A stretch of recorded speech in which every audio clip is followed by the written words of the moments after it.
네, 여러분 안녕하십니까. 뉴스와이드 시작하겠습니다. 오늘도 네 분과 함께 정치권 상황 자세하게 짚어보겠습니다. 김종욱 전 민주연구원 부원장, 김지호 더불어민주당 대변인, 최수영 평론가, 윤기찬 국민의힘 법률위 부위원장 나오셨습니다. 어서 오십시오. 예. 어제 장동혁 대표가 자신에게 재신임을 묻으려거든 직을 걸어라 이렇게 조건을 얘기했었죠. 그 데드라인이 오늘입니다. 여기에 대해서 당내 분위기가 어떤지 일단 당권파에서는 승부수가 통했다 이렇게 보는 것 같습니다. 장해찬 부원장 얘기 한번 들어보겠습니다. 저는 국민의힘의 온실속 화초 같은 정치인들이 잡초 같은 장동혁을 상대하지 못한다고 생각을 합니다. 그래요? 적어도 어제의 기자회견 이후로 당내에서 장동혁 대표의 거취를 가지고 사퇴 요구를 하거나 뭐 지방선거 이전에 비대위 체제를 거론하는 사람들은 이제 다 사라지지 않겠나. 벌써 쏙 들어가 버렸잖아요. 예. 그냥 불만은 있는데 말은 많은데 행동하겠다는 사람이 아무도 없잖아요. 그 부분에 있어서 이 온실 속 화초들을 장동혁이라는 잡초가 확실하게 제압한 한 방이라고 생각합니다. 어제 장동혁 대표의 내용을 요약하면 이런 겁니다. 누구라도 재신임 요구하면 전당원 투표해가지고 만약에 부결되면 자기가 국회의원직까지 내려놓겠다고 했지만 다만 요구하는 국회의원이나 단체장은 정치적 책임을 져야 한다라고 했어요. 승부수를 던진 셈이었는데 지금 최수영 평론가가 보시기엔 이게 먹혀들고 있다고 보세요? 어떠세요? 먹혔죠. 그러니까 사실 뭐 예상을 했었어요. 그러니까 대표직을 가지고 이제 전당원 투표에 붙일 수 있다는 얘기 나왔고 예. 의총에서는 그까지 가면 안 된다라고 이제 좀 예. 뭐 이렇게 했는데 장 대표가 이렇게 생각한 것 같으니까 한동훈 전 대표라는 이제 일종의 가장 큰 이슈를 정리했는데 큰 불은 제거했지만 밑바닥에 잔불들이 굉장히 많이 남아 있잖아요. 이 잔불들을 하나하나 끄다 보면은 이게 도저히 이거 뭐 계속 불씨가 살아 올라오니까 예. 일거에 제압할 수 있는 강력한 카드를 꺼내야 되겠다 생각한 것 같아요. 그래서 예.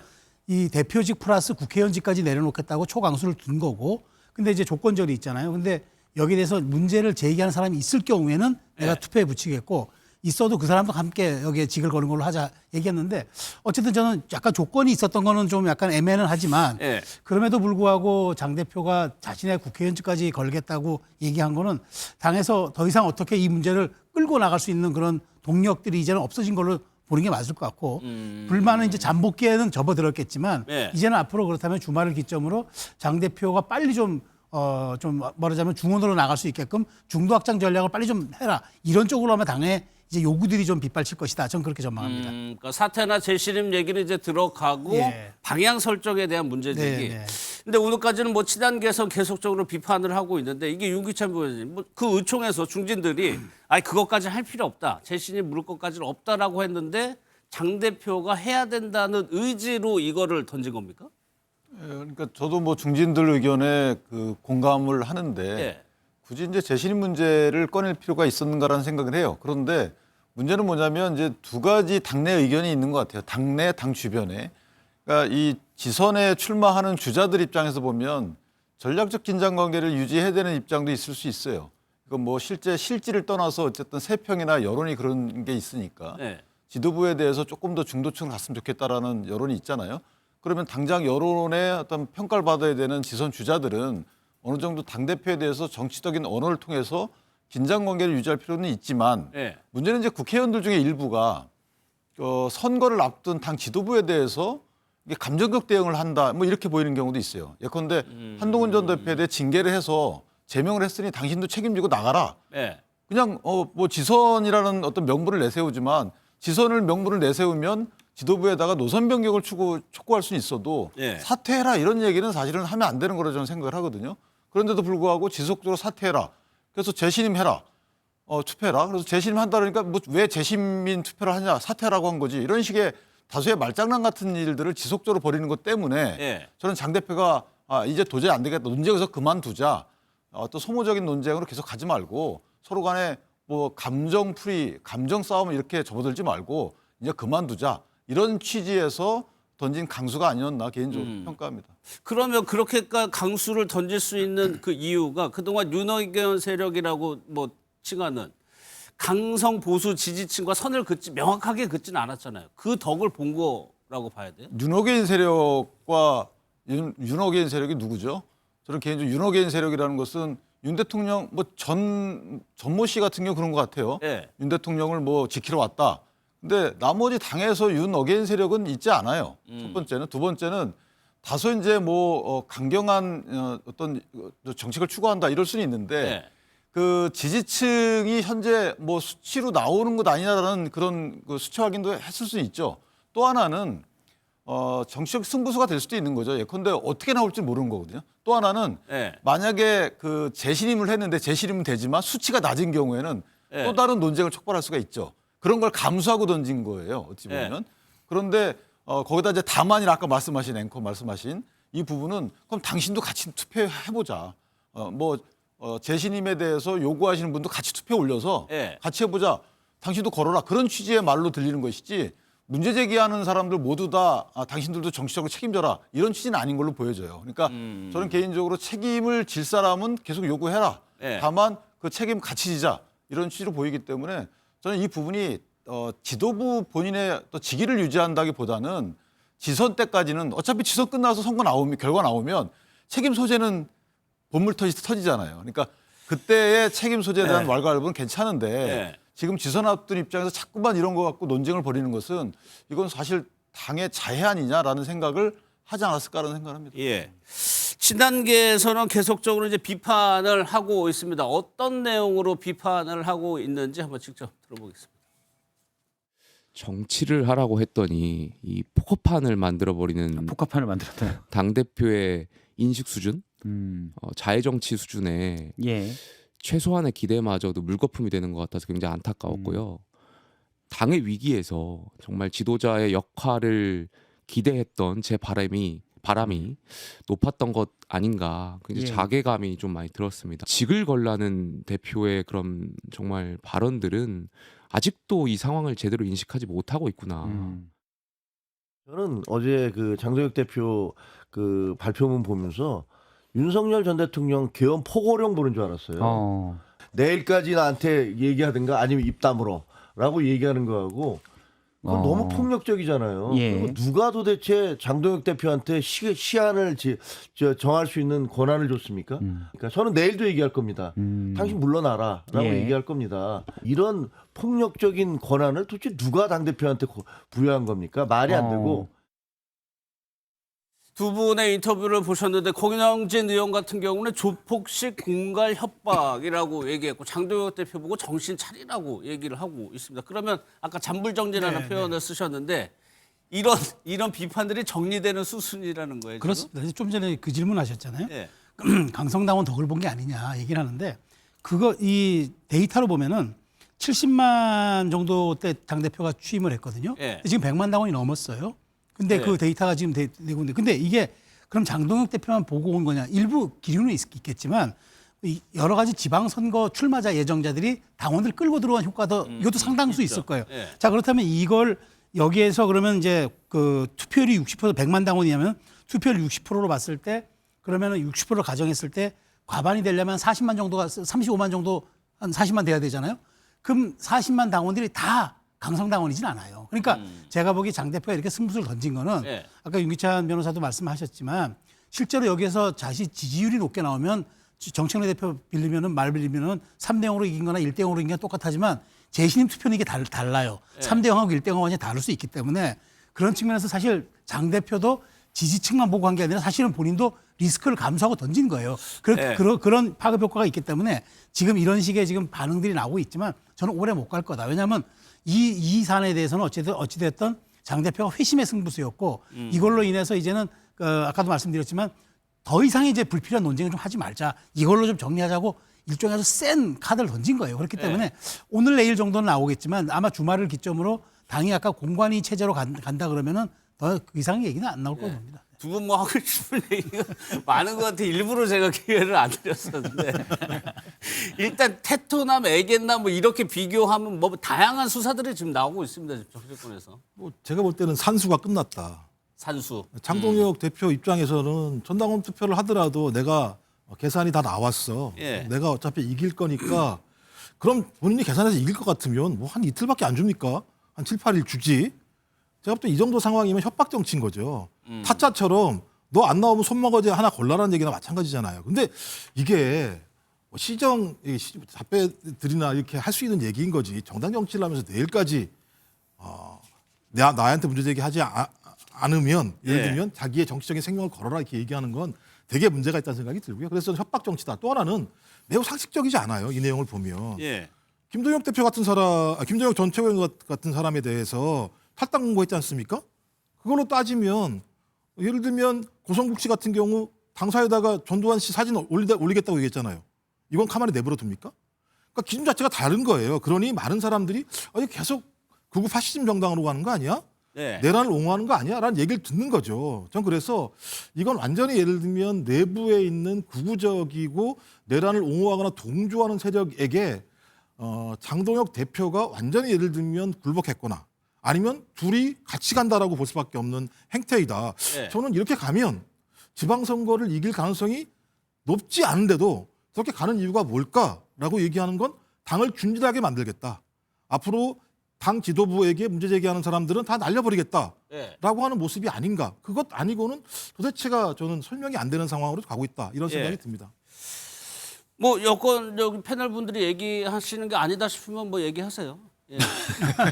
그런데 이런 모습, 그러니까 뭔가 걸어라. 이게 많이 들어보셨죠. 먼저 한동훈 전 대표도 한때 이 얘기 굉장히 많이 했었습니다. 그 얘기 한번 들어보겠습니다. 청담동에 있는 고급스러운 바였고요. 그 자리에는 그랜드 피아노가 있었고 첼로가 연주됐습니다. 기억나십니까? 의원님은 계속 저한테 허황된 거짓말만 네, 해놓으신 다음에 알겠습니다. 끝난 그러면- 다음에 사과도 안 하시잖아요. 저는 법무부 장관직 포함해가지고 다 걸겠습니다. 의원님 뭐 거시겠습니까? 여기에 과거를 더 거슬러 올라가면 오세훈 현 시장도 무상급식과 관련해서 무언가 조건을 건 적도 있었죠. 오세훈 시장이 유독 여기에 반발을 하고 있거든요. 그 영상까지 한번 보도록 하겠습니다. 정치적 생명을 걸고 얘기하라고요? 직을 걸라고 했습니다. 직을 걸고 하라? 참 실망스럽네요. 국민 여러분들이 국회의원직을 주셨고 시장직을 주셨습니다. 그 자리를 걸고 당의 노선 변화를 요구해라. 이건 공직에 대한 우리 당 장동혁 대표의 인식을 고스란히 보여주는 거라고 생각합니다. 저는 오늘 시민 여러분께 죄송스럽고 송구스러운 말씀을 드리고자 합니다.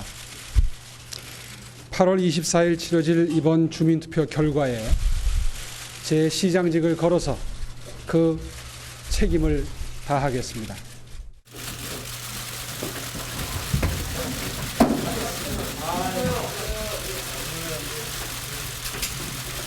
주민투표의 결과에 책임을 지고 오늘 시장직에서 물러나고자 합니다.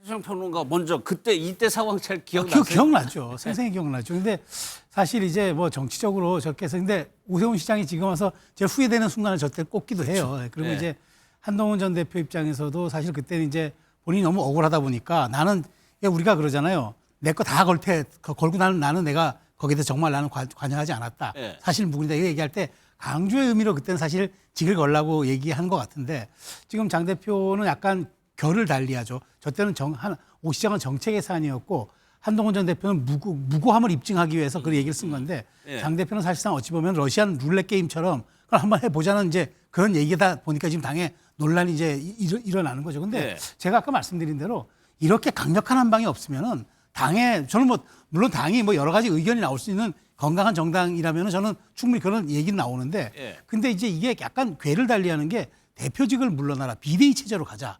이 얘기는 사실은 이건 상도를 벗어난 거죠. 우리가 이제 이를테면 대표한테 그 노선 변화를 요구하는 과정 속에서 뭐 다른 여러 가지 뭐 측근들을 쳐내라 뭐 여러 가지 요구는 할 수 있어도 당원이 뽑아준 당대표직을 내려놓고 지금 당장 선거가 너댓 달밖에 안 남았는데 비대위로 전환하자. 이 얘기는 사실상 이건 오히려 자해 정치에 가까운 거거든요. 네. 근데 이제 장 대표가 그런 승부수를 꺼내서 들었다고 그 협박 정치로 얘기할 수가 있느냐라고 이제 뭐 반박을 할 수 있지만 네. 저는 저는 어쨌든 장 대표가 이제 지난번 오세훈 시장의 정책, 한동훈 시장의 무고함, 한동훈 전 대표의 무고함 이런 것들과는 결을 달리하게 이번은 어떤 식으로든 이 당의 어떤 기조 변화를 가져오려면 이 정도의 강력한 어떤 그 쇄신책이 없이는 한방이 없이는 안 되겠다. 예. 그 생각을 한 거기 때문에 사실 직을 걸자고 한 건 비슷하지만 약간의 궤를 달리하고 성격도 달리하는 좀 그런 것들이 있다고 좀 말씀드리고 싶어요. 한동훈 전 대표는 팩트에 대한 무고함을 이제 강조하는 사람이고 오세훈 시장은 정책에 정책에 대한 대한 예, 뭐 얘기였죠. 진정성? 그렇죠. 그 얘기였죠. 그러니까 그런 측면에서 장동혁 대표의 저거를 해석할 수는 없나요? 이 정치도 예. 기세 싸움이 반입니다. 기세 싸움. 사실은 친윤계를 대표하는 그 정치 세력들, 장동혁 대표가 그동안은 계엄 이후, 내란 이후에 언더 찐윤이라는 말을 들으면서 뭔가 좀 위축된 모습을 계속 보여왔어요. 그런데 이번에 나도 정말 한번 전당원 투표하자. 예. 나도 직을 걸 테니까 당신들도 직을 걸어라. 이거는 여태까지 언더 친윤의 모습이 아니라 오버 친윤의 모습을 드디어 모습을 보였다. 자신감 있는 모습을 보였다. 그럼 이것에 대한 서사는 좀 있어요. 예. 무엇이냐면은 장동혁 대표가 24시간 국회에서 필리버스터를 했죠. 예. 그리고 그것도 공격이 들어오니까 본인이 결사항전의 의지를 보여준 거거든요. 다른 당내 세력을 공격한 게 아니라 본인의 어떠한 그러한 결기를 보여주면서 그때 버텨. 이번에 또 단식으로 또 보여줬잖아요. 예. 그럼으로 인해서 한동훈 전 대표를 제명하는 데서 7대 1대 1 최고위에서 완전 압도를 해버린 거예요. 그 다음부터는 굉장히 자신감이 찼고 제가 봤을 때는 오세훈 서울시장이 자꾸 책임져라 이거에 굉장히 좀 언짢았던 것 같습니다. 그래서 사실은 뭘 걸고 해서 가장 실패적인 사례가 오세훈 서울시장의 서울시장직 사태 아니겠습니까? 예. 그래서 이번에 그 발언을 하면서 오세훈 시장을 탁 찍어가지고 예. 아마도 뭔가 좀 후보자이면서 어떻게 이렇게 당대표를 공격할 수 있냐. 당신도 걸어라. 이렇게 도발을 한 것 같고 결론적으로는 친한 게 당신들이 말은 많지만 나처럼 목숨을 걸고 단식을 해봤냐. 24시간 필리버스터를 해봤냐. 나처럼 당을 위해서 정말 목숨 걸고 직을 걸고 모든 거를 걸어서 이런 결기를 보여줄 수 있느냐는 예. 그런 뭐라 그럴까요? 자신감을 보여줬다 이렇게 봐요. 그래서 그거를 요즘 테토남이라고 그러는데요.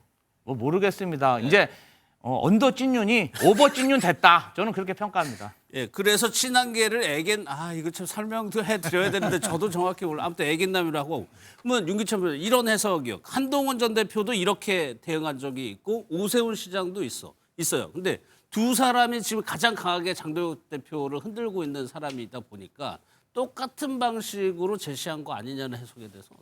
일단은 이제 두 사람 양측이 그 장동혁 대표에 대해서 비슷한 수준의 뭔가 정치적 요구를 한 건 맞죠. 예. 근데 오세훈 시장의 경우에는 그 서울시장 지선 주자로서의 어떤 위치가 있어요. 그러니까 지선 주자로서의 위치에서 수도권에서의 선거를 치르려 그러면 우리가 소위 중도층의 지지를 받아야 되는데 중도층의 지지 관련해서 당의 어떤 세력에 대한 수치가 나오잖아요. 예. 그렇다 보니까 저렇게 어떤 전략적 동기에서 그렇게 할 수가 있죠. 그런데 한동훈 전 대표 측 분들은 사실은 주자로 나선 분이 없는 상황이에요. 그렇다면 그 한동훈 전 대표의 제명에 대한 감정적 대응이라는 오해를 살만하죠. 그러니까 전략이 없어 보인다는 거예요. 예를 들면 한지아 의원 같은 경우에는 또 재신임 하려고 했더니 우리가 언제 재신임 요구했냐, 당신 사퇴해라. 그러니까 이게 뭔가 다소의 말장난 같은 느낌이 좀 있고 당의 앞길이나 과연 지선에서의 성과에 관심이 있는지에 대해서 당원 한 사람으로서 좀 의구심이 있다는 생각이 들어요. 예. 아니면 기조변환 촉구 이런 것들은 괜찮아요. 그건 얼마든지 예를 들어서 장동혁 대표가 모 인사들이 기조변환 촉구를 한다든가 특정한 것을 요구한다 사퇴 말고 그랬을 때 저런 요구를 했으면 저건 문제가 있는 거죠. 그렇게 하면 당신 집 걸고 나한테 건의해라. 이거 있을 수 없는 얘기죠. 그런데 사퇴하라는 거 이 신임 투표하라는 건 사퇴하라는 소리 아니겠어요? 네. 그렇다면 사퇴하라는 것에 대해서는 저렇게 대응하는 게 맞다고 보고 그러나 기조전환 요구에 대한 목소리는 계속 있어도 된다. 그 부분은 국민들이 여러 가지 평가를 하는 포인트이기 때문에 저는 그런 방향으로 당이 운영돼 가는 것이 건전한 것이고 제가 한 가지만 말씀드리면 네. 한동훈 대표 때 그 당시에 당원 게시판에 대해서 진상규명해달라 할 때 그 주변에 있는 분들이 뭐라 그랬냐면 당대표 흔들지 마라. 진상규명 요구했는데도 당대표 흔들지 말아였어요. 네. 그리고 당대표 끌어내리려고 하는 것이다. 맨날 그런 음모론 얘기했잖아요. 근데 지금에 와서 저런 얘기 왜 하는 거죠 도대체? 그러니까 저는 일정한 수준까지는 당내에서 민주적인 의견 개진이라고 볼 수 있지만 지금 약간 도를 넘으려고 하고 있어요. 그래서 선거 목전에 두고 예. 조금 자중했으면 좋겠다 싶습니다. 그러니까 거치에 대한 논란만 없어진 거 아니냐라고 생각을 했는데 오히려 노선 변경이나 기조 변경에 대한 목소리는 받아들일 수 있다는 취지네요. 애견남이 그 여성스러운 남성이라고 아까 저희가 이제 그래픽을 통해서 좀 보여드렸습니다. 오늘까지 데드라인을 정했습니다. 장동혁 대표가 오늘까지 직을 걸고 요구해라. 여기에 대해서 장동혁 대표가 직접 답을 한 게 있습니다. 한번 들어보겠습니다.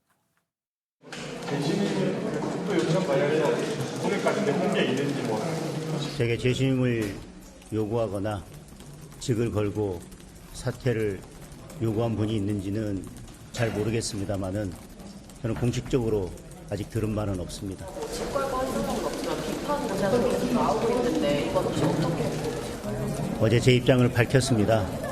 그렇게 비판할 것이 아니라 직을 걸면 됩니다. 여기 참 아직 없는 거죠? 지금 뭐 뭔가 저희도 모르는 거 보면 아직 언론에 보도가 안 그래서 뭐 되는 해석의 문제, 행간의 문제일 수 있는데 네. 아직까지는 그리고 이제 그분들이 했던 취지가 만약에 선회한다면 좋게 해석을 한다면 그러니까 정치적인 요구 또 선언이라고 보여지고 실제 당 대표가 사퇴하길 바라진 않았다고 생각을 합니다. 네. 그렇게 함으로써 가장 강력한 항의의 표현인 것이죠. 근데 이제 그런 만약에 항의의 표현이 아니고 정말로 내가 사퇴하길 바란다면 질 걸어라 이런 취지로 좀 들리기 때문에 예. 아마 그런 연이어서 그런 요구를 하시는 분은 나타나지 않지 않을까 하는 생각을 합니다. 예. 그러면 친한계 입장에서는 어떤 수가 있을까요, 다음에? 출구 전략이 없어요. 제가 보기에는 이제 이러면서 이제 자연스럽게 이제 국면 전환을 하는 거고. 예. 제가 보기에 이제 한동훈 전 대표가 이제 토크콘서트를 곧 하잖아요. 예. 그러면은 뭐 그 장외 정치를 통해서 이제 여론전 할 수밖에 없는 거고 이제는 제도권 내에서 할 수 있는 건 없다. 왜냐하면 대표에게 이제는 뭐 사퇴라든가 이런 공개적으로 할 수가 없는 상황이 돼버렸고 조금 전에 말씀하신 대로 이제 할 수 있다면 당의 기조 변화, 노선 변화, 그다음에 중도를 포용할 수 있는 전략적 허용 뭐 이런 정도는 가능한데 예. 이제 뭐 장동혁 대표에 대한 그런 이제 직격이 사라진 게 어떤 의미가 있냐면은 이제 징계에 대한 어떤 적법성은 이제 인정받았다고 보면 되는 거예요. 예. 당에서도 이제 논란은 많지만 이제 이 한동훈 대표의 징계에 대해서 징계 문제가 쏙 들어갔잖아요. 왜냐하면 예. 장 대표가 직을 걸겠다는데 여기서 징계에 대해서 어떻게 또 얘기를 하겠어요. 그런 측면에서 놓고 보면 이제는 친한계와 한동훈 전 대표 입장에서는 이제 당분간은 장외 정치를 통해서 여론전을 하다가 예. 결국에 이제 고민된 지점은 이럴 거예요. 6월 선거에 자리가 나면은 출마할 거냐 말 거냐. 근데 저는 이 상황에서 일부 친한계 인사들은 아니 어떻게 퇴학시켜놓고 검정고시도 못 보게 하냐고 이렇게 얘기를 하지만 실질적으로 그 정치적인 여러 가지 손익 계산을 보거나 그 한 대표의 여러 가지 정치적 미래를 봤을 때는 조금 텀을 갖는 게 휴식을 갖는 게 맞기 때문에 저는 이제는 점점 페이드 아웃 국면으로 갈 것이다라고 저는 생각을 합니다. 그래서 더 나가면 뭐 예전에는 뭐 외국에 나가고 뭐 그런 그렇죠. 케이스요? 저 그런 네. 케이스도 될 수 있다고 봐요. 굳이 이제 지방선거에 관여하지 않겠다. 뭐 백의종군 해라. 뭐 이런저런 얘기가 나오는 게 좀 부담스러우면 5월 달쯤이나 휴식 기간을 갖겠다고 몇 달 올 수도 있는 거죠. 네. 그런데 한 친한계는 그렇다 치더라도 오 시장은 지금 상황이 다르잖아요. 지금 선거를 띄워야 되는 상황. 오늘도 비판적인 입장을 냈거든요. 그러니까요. 지금 장동혁 대표의 계획이 실행이 되고 있는데 1차적으로 친한계는 거의 다 이제 끝난 거 아닙니까? 정리가 된 거 아니겠습니까? 2차로 남아 있는 게 어디입니까? 오세훈 서울시장이겠죠. 예. 서울시장까지 정리하게 되면 당 내부에 적수가 아예 없는 거죠. 이제 그게 벌어지게 되면 그 다음부터 제가 볼 때는 공천권을 가지고 TK, PK 접수까지 가는 일관된 입장들을 가지고 있다라고 생각이 드는데 예. 여기에 부비트랩이 하나 있습니다. 2월 19일이에요. 2월 19일 날 윤석열 씨에 대한 재판의 선고. 결과가 어떻게 네. 나올지 모르겠습니다만 지난번 한덕수 전 총리에 대한 재판 결과를 보게 되면 내란 친일 구태타라고 얘기를 했습니다. 예. 근데 2월 19일 날 윤석열 씨에 대한 재판에도 유사한 결과가 나와서 사형 또는 무기징역이 나왔을 때 장동혁 대표는 어떻게 얘기할 건가? 예. 또 예를 들면 또 다시 상고할 수 있으니까 그때 보자라고 얘기하면 제가 볼 때는 내란 문제와 관련해서 예. 윤 어게인 세력이라고 스스로 인정할 수밖에 없는 거 아니겠습니까? 근데 만약에 그렇지 않고 말씀하신 것처럼 중도로 간다라고 얘기했을 때 소위 지금 존재하고 있는 전환길 또는 고성국 이런 사람들 같은 경우 문제 제기하지 않겠습니까? 예. 그럼 당 내부에서 주류 세력 자체가 이걸로 갈등할 수밖에 없는 상황이지 않겠어요? 근데 이 상황을 어떻게 극복해낼 것인가의 문제가 앞으로 중요한 숙제 중에 하나라는 생각이 들고 예. 또 하나는 여론조사예요. 지금이야 여론조사를 봤을 때 기간이 많이 남아 있으니까 이렇게 여유 있을지 모르겠습니다만 시간이 지나서 3월, 4월 갔는데도 여론의 간격이 좁혀지지 않았을 때 같은 경우 내부에서 상당히 많은 요구들이 다시 분출될 가능성이 높겠죠. 저는 이런 두 가지의 벽들이 존재하는 상황에서 장동혁 대표 같은 경우 옴짝달싹하지 못하는 상황으로 갈 수도 있다라는 판단이 들기 때문에 저는 가면 갈수록 장동혁 대표에게 지금 당장은 본인이 개선문처럼 승리한 것으로 보일지 모르겠습니다만 더 큰 장벽인 당 외에 있는 국민 여론 앞에서 상당히 큰 저항에 부닥칠 수밖에 없을 거라고 생각합니다. 그 부분 윤기찬 부위원장께 여쭤볼게요. 윤 전 대통령의 1심 선고가 나오면 뭐 여론조사 관련한 재판, 최근 재판도 다 동일하게 나오는 것처럼 그렇게 됐을 때 장동혁 대표가 어떻게 대응을 할 것이냐. 본인은 뭐 타임테이블이 있다고 뭐 계속 얘기는 하고 있지만 이제 고민스러운 메시지일 수는 있어요. 말씀 주신 대로. 왜냐하면 이렇게 답변을 해도 해석은 똑같이 돌아올 거예요. 어떤 답변을 한다 하더라도 또 윤 어게인 세력과 절연 못했다. 이거는 그냥 답정너예요. 지금 민주당의 답변이나 당내 일부 세력의 기조는 어떻게 장동혁 대표 그때 과거에 잘못된 이거 절연하겠다 얘기했잖아요. 근데도 이거 그 사과 아니라고 하잖아요. 그다음에 뭐 윤 전 대통령과 절연을 선언하지 않은 거라고 하잖아요. 어떤 말을 한다 하더라도 욕하지 않는 한, 윤 전 대통령한테 쌍욕을 하지 않는 한 똑같은 평가를 할 거예요. 그리고 저 모든 재판에 있어서 끝까지 보자. 항소심 남아있다. 이렇게 얘기하는 게 옹호하는 건가요? 그럼 여태까지 모든 부패 재판 결과에 대해서 민주당은 다 옹호했던 건가요? 아니잖아요. 그러니까 일반적인 정치인으로서 중립적인 역할을 한 거예요. 사법부를 비판하지 않기 위해서 또는 사법부를 옹호하지 않기 위해서 사법부에 대한 평을 자제하는 이런 자세로 정치인들이 여태껏 해왔어요. 최근에 와서만 사법부를 갈등의 도구로 끌어들였죠. 그러니까 어떤 것이 더 저는 참신한 요구인지 또는 원래 모범 답안인지는 저는 모범 답안이라는 것은 사법부의 판단을 존중해 주는 거예요. 그런데 여기에 대해서 어떤 판단을 어떤 말을 한다 하더라도 그거는 답정너식의 평가 들어올 것이다. 아니 근데요. 그러니까 정치의 상대가 민주당만 있는 건 아니잖아요. 그러니까 민주당만 보고 국민의힘이 정치하는 건 아니잖아요. 국민 여론이 매우 중요하잖아요. 내란 이후부터 일관되게 내란 문제와 관련해서 국민의힘이 절연하지 못한다고 생각하는 국민 여론이 높단 말이에요. 어떻게 하면 절연하는 거예요? 뭐라고? 어떻게 하면 절연하는 거예요? 제가 말씀드렸잖아요. 방법을 물어보세요. 본인이 절연하겠다 사과해놓고 뭐라고 합니까? 내란 문제를 옹호하는 사람들을 주요한 자리에 앉혀요. 그럼 이걸 우리가 어떻게 이해합니까? 누구를 앉혔어요? 예를 옹호하는 사람 누구를 최고 궁금해서 여쭙는 거예요. 싸우진 마시고 누구를 앉혔어요? 장해찬 씨가 내란 옹호했어요? 제가 말하고 있는데 말할 시간을 아니 주시고 손해배상 당해요. 진짜 정확히 얘기를 해요. 공당에 대해서 제가 정리할게요. 여기 듣고 이제 윤기찬 부위원장님 얘기 드릴게요. 아니 왜 제가 말씀드리는 상황 관련해서 이게 제 개인적인 생각입니까? 예를 들면 조광한 최고가 지금까지 본인이 했던 얘기들이 분명히 있는 것이고 조광한 최고가 내란 옹호했어요? 제가 지금 얘기하고 있지 않습니까? 아니 말씀을 하실 때 정확히 이거는 평가적인 건데 극단적인 평가잖아요. 그러니까 저희가 주관적인 의사 영역에서 얘기하시는 건 좋은데 국민의 인사 누가 어떤 말을 함으로써 내란을 옹호했는지 그걸 얘기해 보세요. 예를 들면 12월 3일 날 다시 깨어났다라고 얘기하는 사람 미디어 대변으로 안 치면 그게 내란 옹호예요 그게? 그게 내란 옹호 아닙니까? 12월 3일 날 왜 다시 태어납니까? 무슨 좋은 일이 있었다고 다시 태어납니까? 여기까지 하겠습니다. 자, 본인이 내란 옹호라고 안 하잖아요. 이것을 인정하지 않으면 국민의힘이 절연을 못한다고 제가 얘기하는 거예요. 요거는 해석의 문제인 이런 거 것 인정하셔야죠. 그럼 민주당 부패 옹호라고 하면 이해하겠어요? 여기까지 할게요. 부패 옹호라고 하면 이해하겠어요? 어떤 부패를 옹호했는데? 대통령 당대표를 뽑고 대통령 안 친 거는 뭡니까 그러면? 당대표를 안 쳐요? 당대표를 뽑고 재판 중인 사람을 잠깐만 계시고 그런 식으로 평가하면 안 되는 거예요. 계시고 너무 감정을 가지고 방송을 할 아니 필요 제가 한 없는 말씀만 거니까. 딱 짧게 드리면 다 좋은데 내란이라는 국민의힘의 선거 목전에 두고 마치 내란 인사들을 앉혀가지고 내란을 옹호하는 정당이라고 그 딱지를 붙이는 건 그거는 좀 자제해 주셔야죠. 알겠습니다. 거기까지 하고 그러면 이 부분 바로 넘어갈게요. 김현철 이사장이 오늘 이제 글을 남기고 인터뷰를 하는 것들이 국민의힘에서 김영삼 전 대통령의 사진을 걸어놓고 있나 봅니다. 아버지의 사진을 좀 떼달라고 요구를 했는데 영상 먼저 좀 보겠습니다.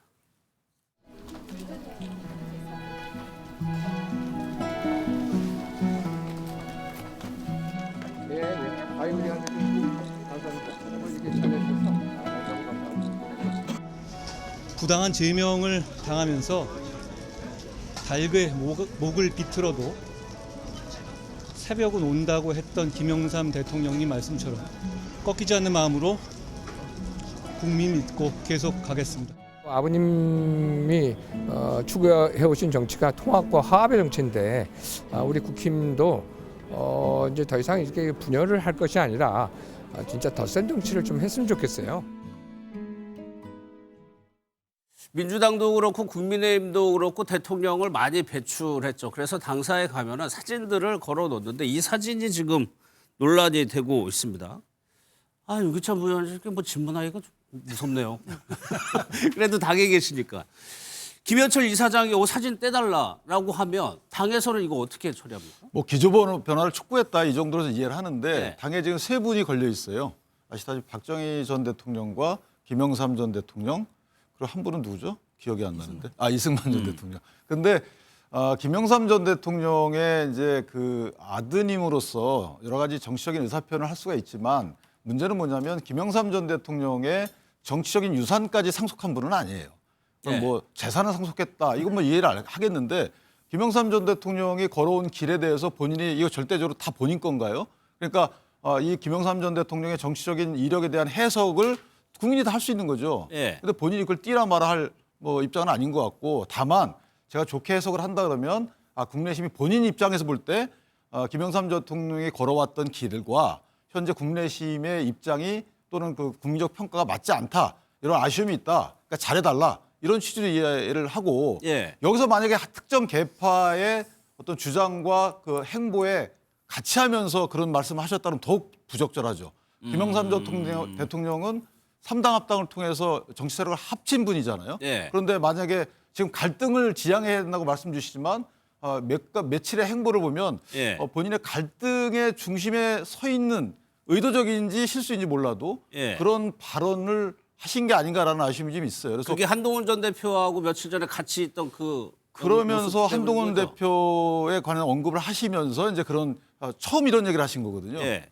그래서 저런 부분은 좀 아쉬움이 있다라고 해서 그런 오해가 있을 수 있으니 앞으로 언행을 하실 땐 그런 해석이 가능하다는 부분을 염두에서 했으면 좋겠다. 이렇게 생각합니다. 그런데 뭐 아들이 아버지 사진 떼달라고 하는 그거 자체가 그러니까 국민의힘 그 모습을 좀 보여주는 것 같기도 하고요. 사실 뭐 존영이 지금 화두로 등장한 이 정치가 과연 이게 지금 맞는 정치인가? 근데 네. 지금 그 일각에서 당의 지금 고성국 유튜버라든가 지금 전한길 씨 이런 분들이 주장하고 있는 게 이른바 체제 전쟁이에요.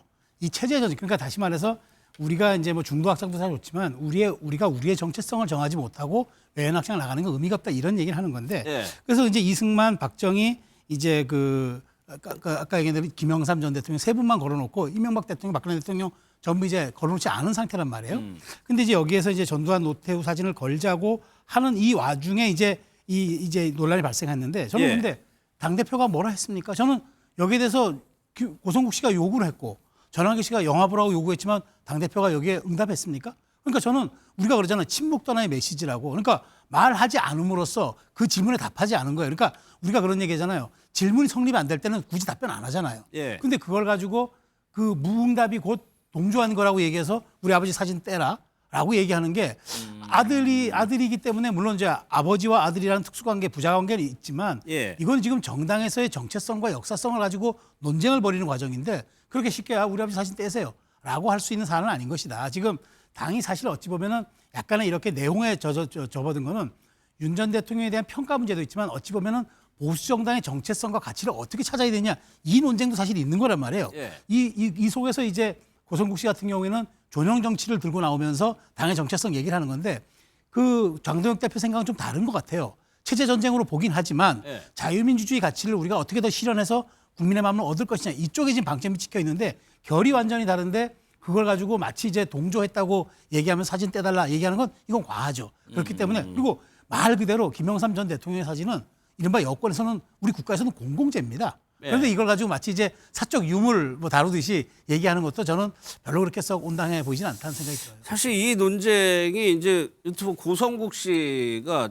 노태우, 전두환 씨 사진 걸자라고 하면서 이제 촉발이 된 측면이 있는데 오늘 국민의힘 서울시당에서 고성국 박사의 징계 심사를 착수한다는 지금 단독 보도가 나왔습니다. 과거 영상을 좀 보도록 하겠습니다. 거의 피를 흘리지 않고 민주화를 이끌어내는 대역사적 대타협을 한 전두환 대통령, 노태우 대통령, 김영삼 대통령 그리고 박근혜 대통령, 윤석열 대통령까지 당사에 사진 걸어야 된다고 생각합니다. 뭐가 그렇게 겁이 나고 쫄려서 사진조차 제대로 못 걸어요? 전두환 전 대통령의 존영 사진 문제에 대해서 우리 당은 이미 입장을 밝혔습니다. 그 문제에 대해서 저희 당은 전혀 검토한 바가 없습니다. 저희 국민의힘은 우리 김영삼 전 대통령께서 민주화를 위해 헌신해 오셨던 그 공적에 대해서 지금도 존중하고 높이 평가하고 있습니다. 장동혁 대표가 오늘 입장을 밝혔으니까 이게 아마 공식적인 입장일 겁니다. 검토한 바가 없다. 근데 김현철 이사장은 왜 무응답으로 대응하느냐는 건데 이 부분요. 서울시당에서 김영동, 고동진, 박정훈 의원 등 10명이 그 고성국 씨에 대해서 징계해달라는 요구서를 제출했대요.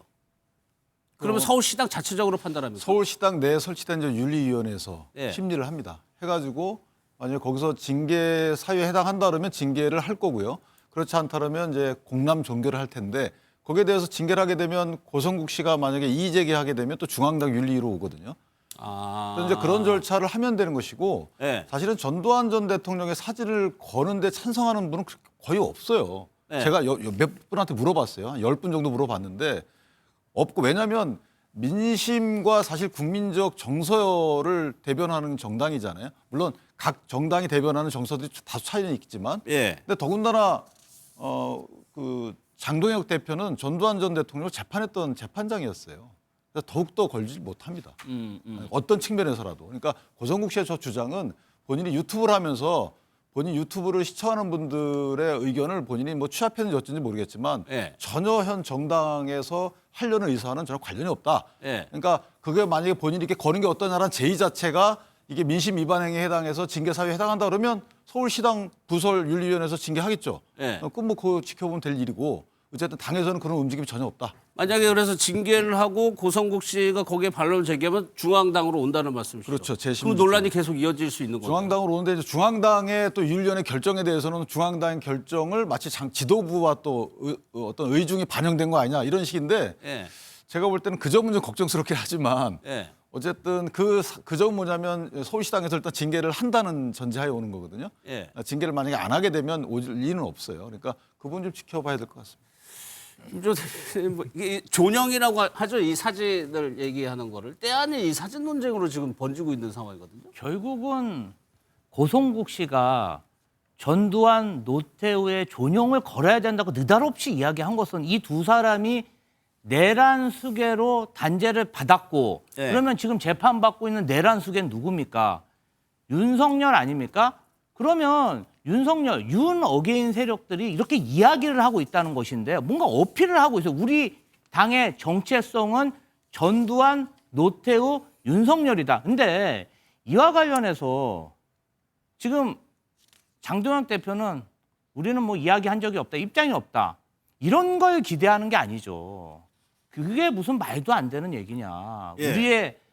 우리의 정체성은 김영삼이다. 과거 신한국당 시절에도 신한국당 사무총장이 노태우, 전두환의 내란 수괴 유죄에 대해서 예. 통렬히 그 두 사람을 비판하고 반성하는 그런 입장을 냈습니다. 그러면 지금 사실상 윤석열 내란 수괴 피의자에 대해서 1심 판결이 나왔고 여러 내란 관련 판결에 대해서 국민의힘이 논평을 내고 입장을 내고 이 역사와 단절하는 모습을 보여야 되는데 입장이 없습니다. 입장이 없는 게 입장입니다. 이런 애매모호한 태도를 보이고 있고 존중한다고 했죠. 더 나아가서 고성국 씨가 이런 보수 세력의 스몰 스피커나 그냥 뭐 일개 유튜버에 불과하다면 그냥 넘어갈 텐데 고성국이 얘기하면 현실이 돼요. 고성국이 배현진, 정성국을 제명하라 그러면 득달같이 당협위원장들이 제명 서류를 내고 그리고 고성국이 직을 걸고 한번 제안해봐라. 그러면 당대표가 직을 걸고 나도 직을 걸 테니 뭐 투표하자. 이런 얘기들이 고성국, 장해찬, 박민영이 얘기하면 현실이 되다 보니까 아무래도 친한계나 김현철 씨가 좀 반발하고 반론을 제기하고 있는 게 아닌가 그런 생각이 듭니다. 그래도 이름 뒤에는 뭐 씨라든가 직함을 좀 좋으실 것 같아요. 그러니까 고성국 씨의 영향력이 국민의힘 내에서 어느 정도나 되는 거냐. 이거는 진영에 따라서 보는 시각이 또 다를 수도 있는 거고요. 영상을 한번 보도록 하겠습니다. 배현진이 쫓아내달라는 요청들이 뭐 너무 많아요. 이번 배현진의 경우에는 이거 그냥 놔둬도 진짜 안 되겠다. 이 정성국에 의해서 가해진 이 언어폭력, 폐륜적 막말에 대해서는 가장 엄중한 당의 조치, 의원직 사퇴와 제명, 이 조치가 신속히 이루어져야 된다고 생각합니다. 그 고성국 씨가 계속적으로 누구를 찍어내라, 누구를 제명해라 이런 얘기를 하고 있잖아요. 네. 근데 그 예언대로 지금 가고 있어요. 예언대로 가고 있다는 김종혁 전 최고의 얘기가 이제 시간 순으로 보면 이렇게 됩니다. 이제 배현진 의원에 대해 제명을 언급하고 이틀 뒤에 제소가 되고 정성국 의원의 제명도 이렇게 시간 순으로 일단은 되고 있는데 이게 이제 인과관계가 있다라고 주장인데 실질적으로 보수 진영 내에서 유튜버 고성국 씨의 영향력을 어느 정도로 봐야 돼요? 저는 과대평가됐다고 봐요. 너무 과대평가를 해요. 그러니까 고성국 씨가 사실 이제 뭐 얘기를 하면서 그런 표현을 쓰잖아요. 지지자들의 지금 우리 여기 청취자들의 여러 가지 이제 의견들이 많이 들어온다고 얘기하는데 그 분들의 뭐 의견인지 아니면 본인 개인의 생각인지 저는 모르겠어요. 네. 저도 뭐 제가 시청하지 않았으니까. 그런데 어쨌든 그걸 빌미로 얘기하면은 당원들의 요구라는 얘기잖아요. 근데 그게 뭐 입증이 안 되는데 당원의 요구인지 개인의 요구사항인지 그게 입증이 안 되는데 당이 응답할 리가 있나요? 근데 이렇게 얘기하는 건 좀 그거 같아요. 지금 사실 정성국 의원이나 배현진 의원은 논란의 중심에 섰어요. 이슈의 중심에 있었단 말이에요. 왜냐하면 의총에서 가장 주목받은 거는 정성국 의원과 조강한 최고였고 배현진 의원은 최근 들어서 늘 논란의 중심에 섰단 말이에요. 그러다 보니까 아무래도 그 얘기를 끄집어내서 얘기를 한 게 마치 이제 그러니까 말하자면 찍어서 이 사람들을 뭐 징계하라고 얘기했던 고성국 씨에 따라가는 듯한 모습을 비춰지는데 이들이 그 당시에 이슈의 중심에 있었다는 거죠. 근데 그걸 가지고 너무 이렇게 과하게 해석하는데 저는 모르겠습니다. 민주당도 이제 뭐 제가 뭐 민주당 비교하는 건 아니지만 김어준 씨한테 너무 휘둘리다 보니까 고성국 씨도 이렇게 야권을 너무 뒤흔드는 것 아니냐 이런 식으로 자꾸 추론을 하는 것 같은데 제가 보기에 그건 너무 과한 망상이고요. 네. 지금 사실 뭐 고성국 씨가 얘기한다고 그 예언대로 진행된다. 물론 김종혁 전 최고도 그렇게 말씀을 하지만 전 그렇게 보기에는 이거는 합리적이지 못하다. 오히려 고성국 씨가 강성 당원들의 이름을 조금 팔아서 본인이 자기 장사라는 표현은 제가 좀 그렇습니다만은 자기 홍보에 조금 좀 과하게 적용하는 것 아니냐. 전 그런 의심이 들어요. 요게 또 하나가 있네요. 장해찬 부위원장이 이제 고성국 TV에 나와서 재신임을 요구하면 직을 걸고 하고 나서 또 장동혁 대표가 그 똑같은 얘기를 했다. 뭐 똑같은 비슷한 답변 하실 것 같긴 한데 장해찬 지금 뭐 부원장 이 사람은 저 얘기를 많이 했어요. 본인이 또 다른 유튜브도 많이 하거든요. 그러니까 고성국 씨 앞에 가서 처음 한 얘기가 아니고 많은 박민영하고 같이 진행하는 유튜브에서도 유사한 말을 했고 이게 뭐 첫 주장은 아니에요. 그러니까 저는 뭐 그 몇 분이 저렇게 자꾸 고성국 씨 얘기를 하니까 고성국 씨를 키워준 꼴이 되는 것이죠. 고성국 씨가 지금 처음 유튜브를 하는 건 아니고 황교안 전 대표 시절부터 지속적으로 방송 활동부터 해왔거든요. 그러니까 저는 오랫동안 화면을 통해서 봤던 분이에요. 근데 요즘에 갑자기 마치 그 우리 국내힘 정당이 고성국 씨한테 휘둘리는 것처럼 이런 프레임을 강하게 작동시키는 저는 그러지 않다고 봅니다. 오히려 이렇게 하는 것이 저는 그 여론이 좀 왜곡되는 길이고 지방선거 임박해가지고 그럼 마치 고성국 TV에 나가서 본인이 여러 가지 멘트를 하게 되면 이것이 여론에 반영이 되는 듯한 이런 식의 메커니즘을 만들어주는 거잖아요. 저는 그건 되게 안 좋다고 봅니다. 뭐 공영방송도 아니고 유튜브라는 건 본인들의 어떤 그 기조가 있는 거잖아요. 그 기조에 따라서 움직이는 이 방송에 뭐 공정당을 연결시켜서 마치 이게 일체화하는 저는 이건 바람직하지 않아요. 그래서 아까 말씀 주신 대로 제가 김원준 씨 말은 많이 들었지만 김원준 씨하고 민주당처럼 그런 식으로 같이 뭐 상당히 기조가 움직이는 거기에 비춰보면은 저는 지금 처음 시작하신 분이죠. 그래서 개인적으로 그거는 민주당도 그렇고 국민의힘도 그렇고 특정 유튜버와 연관시켜서 하는 부분은 정당이라는 것은 국민 겁니다. 그래서 그런 시도는 전 옳지 않다 이렇게 봅니다. 근데 최근 들어서 여야 모두 강성 지지자, 뭐 그들을 대변하는 뭐 일부 유튜브들의 입김이 사실 많이 들어가는 것 같긴 해요. 맞습니다. 그래서 예를 들면 어떤 특정한 유튜브를 어떤 응원하는 사람들이 특정한 정당에 강력한 압력을 행사하는 일이 벌어지게 되면서 예. 그 특정한 유튜브의 발언 자체가 당의 입장인 것처럼 와전되는 경우들이 꽤 많이 있다라는 생각이 들거든요. 그래서 이런 부분들과 관련해서는 당이 자정 능력을 가지고 그런 부분을 막아내야 된다는 생각이 드는 건데 예. 예를 들면 뭐 민주당 쪽 같은 경우는 뭐 김어준 씨를 얘기하는 것 같고 국민의힘 같은 경우는 고성국 씨를 얘기하는 것 같은데 이제 과정에 대한 설명인 거죠. 유사하기도 합니다만 예를 들면 당대표 선거를 할 때 고성국 씨나 전한길 씨 유튜브에 다 가잖아요. 오라 그러면 가서 얘기를 다 하는 일이 벌어지게 되고 또 국민의힘의 최고위원이 직접 그 유튜브에 가서 입당을 요청하고 거기서 입당 원서를 받는 모습들을 보면서 예. 그런 모습들이 당 지도부에 의해서 연출이 되다 보니까 고성국 씨가 상당히 지도부와 밀착돼 있구나. 매우 힘이 세구나라고 얘기를 했었고 그 유튜브에서 고성국 씨가 얘기를 하면 그 일이 현실로 벌어지니 예. 아무리 내부에서 아니라고 얘기할지라도 그런 부분과 관련된 의구심들을 떨칠 수가 없었고 그 방향과 관련해서 예를 들면 전두환 씨 사진을 올리자라는 것 같이 얘기를 한다라고 하는 건 예. 사법부가 내란으로 판정해서 유죄를 낸 사람조차도 소위 다시 복권시키자라는 얘기로 들리니 지금의 윤석열 씨의 재판이 이루어지는 상황에서 국민의힘이라고 하는 당이 소위 그 내란이라고 하는 프레임 속에 계속 갇혀 있는 것이 아닌가라고 하는 의구심을 갖게 하는 대목이니까 계속 예. 비판적인 문제제기를 하는 거죠. 이제 장동혁 대표가 아까 이제 최소영 평론가 말씀하신 거 노선의 변경, 중도층으로 가는 뭐 방향. 오세훈 시장이 오늘 당심에 갇혀서 민심을 보지 못하면 결국 패배한다. 이런 얘기를 계속 강조하는 상황에서 당의 당명이라든가 강령이라든가 이것도 어느 정도 보수적인 색채를 띠느냐 평가할 수가 있는 거거든요. 네.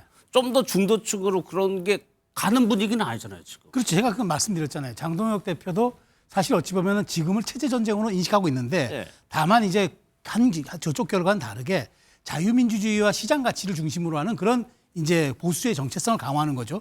근데 거기에 강령이라든가 지금 당명 같은 경우는 근데 당의 이름을 가지고 예를 들어서 공화가 들어갔다. 뭐 다른 게 들어갔다 해서 이게 보수로서의 회기, 그러니까 과거로의 회기다 이렇게 평가하는 건 안 되잖아요. 네. 이름을 하나 가지고 공화란 말이 얼마나 좋습니까? 뭐 당명 정해진 건 아니지만 정말 말 그대로 민주당도 공화의 가치를 실현하는 그런 다 정당들이잖아요. 그러니까 저는 그건 별도로 보고 다만 강령에서 경제 민주화를 빼거나 뭐 다른 걸 얘기를 하는 과정들이 있다 그러면은 그 부분은 이제 해석의 여진이 있을 수 있는데 제가 보기에 그걸 가지고 이게 중도 소구력을 포기했다. 그다음에 뭐 이게 중원 확장을 하는데 이게 저해 요인이다. 그렇게 보기는 어렵고 예. 저는 제가 어떻게 생각하냐면은 장동혁 대표가 인물을 통해서 저는 이번에 어쩌면 구현할 가능성이 크다. 인물을 통해서 그런 측면을 우리가 좀 주목해 봐야 되지 않을까 싶어요. 알겠습니다.